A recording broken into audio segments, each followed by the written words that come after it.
Welcome to No Small Endeavor. I'm Lee C. Camp. Today we're sharing a portion of a longer conversation, one that for many people I think opens up a genuinely new way to understand your inner life and to understand how to relate to your brain. Today on this special bonus here on the NSC feed, you'll hear a portion of that conversation. The full discussion continues in our NSC Plus community and goes much further into practices and how you might relate to grief, trauma, faith, and the neuroscience behind why change is actually possible.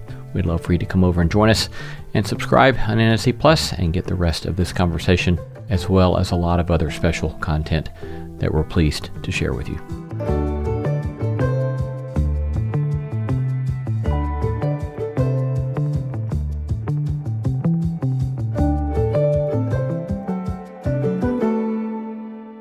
Dr. Lee Warren is a practicing neurosurgeon, an Iraq War veteran, and award-winning author. His work bridges the gap between neuroscience and faith, offering practical frameworks for mental and emotional healing. And today we're discussing his newest book, The Life-Changing Art of Self-Brain Surgery. Delighted to get to sit with him here in person as he passes through Nashville on his book tour. Welcome, Dr. Warren. Thanks, Lee. It's good to be with you. Call me Lee. Good to be with you. And good to have two Lees at the table today. Yes. So thank you for the book. It's a very helpful, very beautiful book. So, thank you so much. Yeah, thank you so much. I'm excited to get to talk to you about it today. I'm grateful to be here. So self-brain surgery sounds a little daunting. It does. So give us kind of a paragraph-long definition of what you mean by self-brain surgery. Self-brain surgery is this process of commanding the processes that God has already put in place in your brain. Most people are unaware that we have tremendous amount of control over what our brains do and what they become. I think most of us believe that we're sort of at the mercy of the brain we inherited. And once you understand that you actually can change what your brain does and that you don't have to be the victim of it, but you can have agency and control over where it goes, then that's essentially the same thing as I do in surgery when I perform brain surgery on patients. So wielding that mental scalpel, if you will, understanding that you have control and some agency and some power over what your life becomes is that process that I call self-brain surgery. You're quite open and vulnerable in the book about the way in so much of your work that you've done in the book and in teaching others has kind of come out of some of your own experience. Earlier on, your experience as an Iraq War veteran and doing neurosurgery in that context. So maybe describe a little bit of what that experience was like and then what unfolded from that for you and what you learned and had to deal with coming out of that. Yeah, so I received a scholarship for med school from the Air Force, and as part of that payback for that, I served 4 years of active duty, and the very last part of that, I was deployed to the Iraq War in a combat hospital and did 200 brain surgeries in a tent hospital in the middle of the Sunni Triangle during the busy part of the war. So we got mortared 100 times while I was there. And so I saw a lot of things that you don't see in civilian trauma settings and a lot of really horrific things and survived a lot of personal attacks and bombs blowing up and things like that. So I came home, and as a neurosurgeon, not surprising, probably a little bit of a control freak, and that environment, I didn't have any control over anything. So sort of encountered some mental health PTSD, sort of things that I had not expected to have in my life. And it took a long time to work through that and find my feet and my faith again. And had also gone through a divorce while that was happening, while I was in Iraq. And so it took a long time for me to sort of understand what my own brain was doing and how to navigate those waters. And I think that was kind of the genesis and the beginning of my work that we're talking about here today. When you think back about the unfolding of what became a diagnosis of PTSD, what were some of the things that began to get your attention of, okay, something may be going on with me here that needs some attention? All right. So the first moment, my wife Lisa and I were driving. We lived in Alabama at the time, and we were driving down the road. I was driving, and we stopped at a red light, and all of a sudden she was shaking me, and she said, "What are you doing?" And I said, "What do you mean?" And she said, "A helicopter flew by and you checked out. You've sat here through 2 cycles of the red light." And I didn't know that. I didn't experience it. And it turned out the day before that happened, we'd been watching television and there was a show on HBO called Generation Kill, which was about Iraq combat. And there was a scene that we watched where a soldier was injured and they put him on a helicopter and they said, we're taking this guy to Balad, which is where I had been.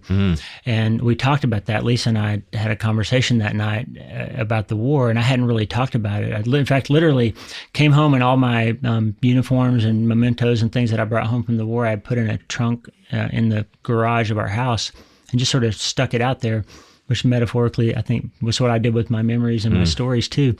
And something about that show triggered the next several months of me having some spells where I sort of spaced out and started having nightmares and flashbacks. And ultimately that led to Lisa first telling me, hey, you need to talk about what you went through. And I didn't listen to her, of course. But I had a friend at the hospital who was a psychiatrist, and I said, hey, I've got this buddy who's having trouble with stuff from the war. He's all right through me. And he said, well, you know what you need to do is you need to go out and tell your friend to go out there and unpack his trunk and tell the stories and maybe write and journal. And so that's what we did. And I took Lisa out in the garage, and we unpacked the trunk full of my stuff from the war. And it turns out that almost everybody that we took care of, I never knew their names because they were there such a short time. If they survived, we put them on a plane and got them back to the States really quickly and didn't know anything about what happened to them or any of that. But I had a thumb drive that was in that trunk that had about 5,000 digital images that I'd taken of cases and scans and all of that. And of all those images, one folder had a name attached to it. And I still don't know why I saved that soldier's name. And we put it in the computer, and I was showing Lisa that case. It was the worst thing I'd ever seen. And she said, well, what happened to that guy? And I said, well, I assume he probably died. He had such bad injuries. We stabilized him enough to get him on the plane, but she just Googled his name, and there he was being interviewed on CBS Evening News 5 years after I got home from the war, and he was well. He survived and recovered, and I ended up reaching out to him and connecting with him, and we went to Pittsburgh to meet him and his family. And, Oh, wow. And that was a real closure moment for me that showed me that some of the work that we did over there mattered and people made it home because of what we did. And that was really a kind of instrumental part of my healing process there. You also share that another unspeakable grief that you dealt with was the death of a son, Mitch, age 19. Yeah. How would you compare I imagine the grief is not comparable, but is there any comparison between the practice, the experience of grief between those two, coming back from the war and the death of a son, or how would you compare or contrast what you learned or what you had to deal with that new grief? You know, I think the war was all about stuff danger I was in, for one thing, but also things that I had my hands on, I could interact with, and there was an understanding of why it was happening. The countries were at war, and people were trying to kill each other, and I had an understanding of why these terrible things were happening.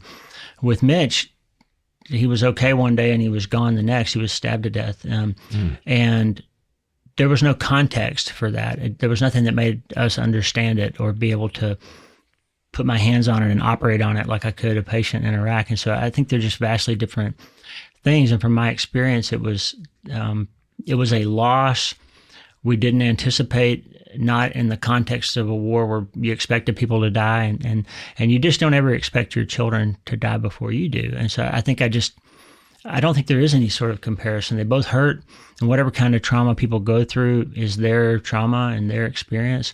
But the loss of a child, at least in my experience in my 56 years, is unparalleled among the things I've felt. What was your relationship with your faith like during that time of grieving? I was really mad. You and I talked a moment ago about lament and how the American church doesn't really lament. And I grew up in a faith tradition where you were supposed to be happy. Like you were supposed to, if you were saved and God loved you, and you were supposed to be happy. And I didn't have a context for being really angry at God, and I didn't know what to do with that. And so I doubted, why would God let that happen? I think all the normal questions that people ask, why God let this happen? What kind of a God would do this? And maybe there isn't one. All those things that I went through. And I think what saved me there, besides Lisa and our other kids and family being around me. But I think what saved me is I really needed to believe in the resurrection promise. I needed to believe that I would get to see Mitch again. And I taught patients that for my whole career as a neurosurgeon. When I dealt with somebody dying of a brain tumor, I always taught them about hope and how important it is to hold on and to believe that life means something, even if you can't control the circumstances of it and all those things. And I started looking for, if it's true that there's a resurrection, I get to see my son again someday, then all the other promises of God need to be true too. And so I started looking for stuff that was closer, that felt true. And I found Psalm 34:18, the Lord is close to the brokenhearted. And I would find these moments, even just in the days after Mitch died, where I was at the worst, darkest, deepest pit I could be in, and the phone would ding and somebody would send me a scripture or something that was encouraging, or Lisa would walk in right at the right moment with a hug, or one of the kids would have a memory of something that made me smile and remember that it wasn't all dark at the time.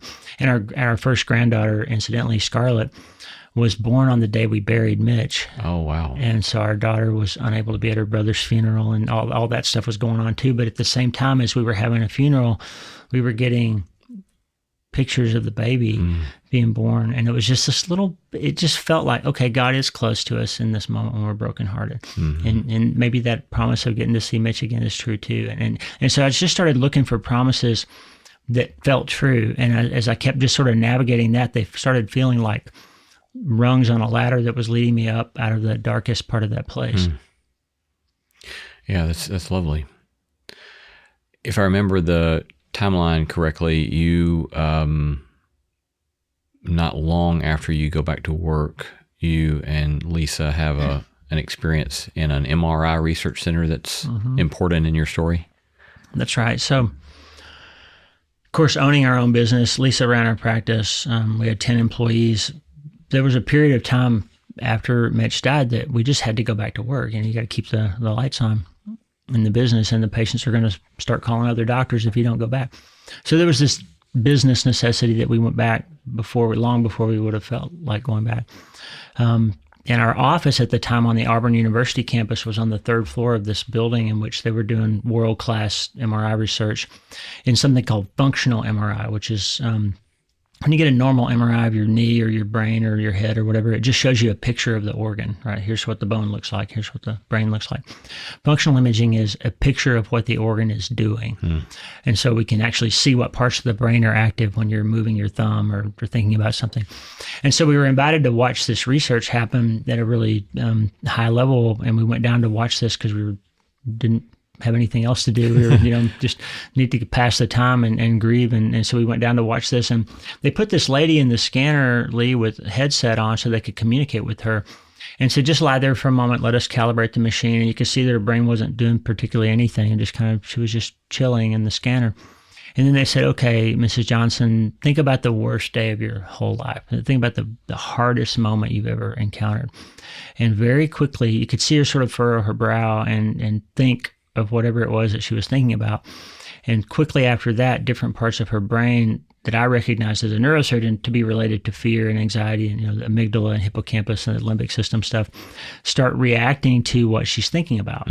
And then shortly after that, her physiology began to react to what her brain was doing. So her heart rate went up, and her blood pressure went up, and her respiratory rate went up. And I could see her think something that turned into brain activity, and then that brain activity turned into body activity, really short order. And then they said, okay, Mrs. Johnson, now stop thinking about that and start thinking about the happiest thing you can remember, the best day of your life. And she thought for a moment, and then kind of smiled, and then her brain started reacting differently. Frontal lobe, nucleus accumbens, anterior cingulate gyrus, the parts involved in emotional processing of happy memories and all those things, and thought. And the amygdala and hippocampus start calming down, and then her blood pressure comes down, her heart rate comes down, and her body is responding to different thought substrate. And Lisa had this moment where she said, that reminds me of Philippians 4. And I said, what do you mean? And she said, when it says, don't be anxious, be grateful, or think about this and not that, and you won't be as anxious, and God's peace will guard your heart. And I thought, wow, that's exactly what we're seeing. We're seeing that the brain and the mind are not the same thing, that you can think something and your brain will respond to it. And that is exactly what Philippians 4 says. It says, whatever is noble and lovely and good, think about that stuff and you'll feel better. And I'm not a charismatic guy. I think you and I have similar faith background. So I'm the last guy in the world that'll say God said something to me in an audible voice. I hardly ever say that. But I had this moment where there was a connection between what I was seeing and what I did with my profession. And what I've heard, I want to say that, was when I go to surgery to perform brain surgery, I am intentionally making a structural change in somebody's brain for the purpose of helping them become healthier, feel better, be happier, survive their problem. And when I was watching this person change what they thought about from sad to happy or from bad to good or whatever, I was watching a person intentionally change the structure of their brain for the purpose of making their life better in some way, which is exactly what the Bible did say. But so in every sense then, changing your thoughts to direct your brain to do something different that leads to your body doing something different. That means that there's genes being transcribed and neurotransmitters getting produced and hormones getting released and physiological targets being activated. And now we know about epigenetics, I'm sure we'll talk about, and all these different things happening in response to what started as a thought. That's surgery. It's exactly like I do in the operating room. You're structurally changing your brain. And the prevailing thought in neuroscience when I was training was you inherit the brain that you have, and it sort of tells you how your life's going to turn out to be. In fact, most neuroscience education still to this day says you are the product of your brain activity. That everything about you and your personality and your dreams and your hopes and all that are just how the neurons in your brain act. But now we can see on functional MRI scans, and I was watching it in real time, like you actually are, your brain is the product of what you think about. And so we just got to see that. And that's really what began to turn my life around and what began to turn into what I've now spent the last 12 years studying and writing about and podcasting and writing books about. Like it's this process of finding the hope and knowing that you're not just stuck with the brain that you have. And as a bereaved parent, that matters because you're hearing all kinds of stuff in your head that this is never going to be better than this. This is never going to improve from here. And it turns out not to be true. Yeah. I hope you find that bit of our conversation with Dr. Lee Warren helpful, and we'd love for you to go over to NSC Plus and join us there where you can get the full interview with Dr. Warren. I found the discussion that we had immensely helpful. You can learn more or join us by going to nosmallendeavor.com and clicking Join NSC Plus. We've got all sorts of extra goodies for you over there, extra content, and we'd love for you to come enjoy that content, and we would be appreciative of the way in which that would help support the work of No Small Endeavor. Well, the holidays have come and gone once again, but if you've forgotten to get that special someone in your life a gift, well, Mint Mobile is extending their holiday offer of half off unlimited wireless. So here's the idea. You get it now, you call it an early present for next year. What do you have to lose? Give it a try at mintmobile.com/switch. Limited time 50% off regular price for new customers. Upfront payment required. $45 for 3 months, $90 for 6 months, or $180 for 12-month plan. Taxes and fees extra. Speeds may slow after 50 gigabytes per month when network is busy. See terms. In the wake of artificial intelligence, how do we approach securing the software we build? The answer lies in collaboration, not just across teams, but across companies, industries, and disciplines. Join us on a new season of Compiler, Red Hat's original podcast exploring important tech topics beyond the buzzwords. And this time around, we'll cover the fundamentals of product security. We'll discover how security professionals work together to encourage innovation with security in mind. Compiler is available on all major podcast platforms.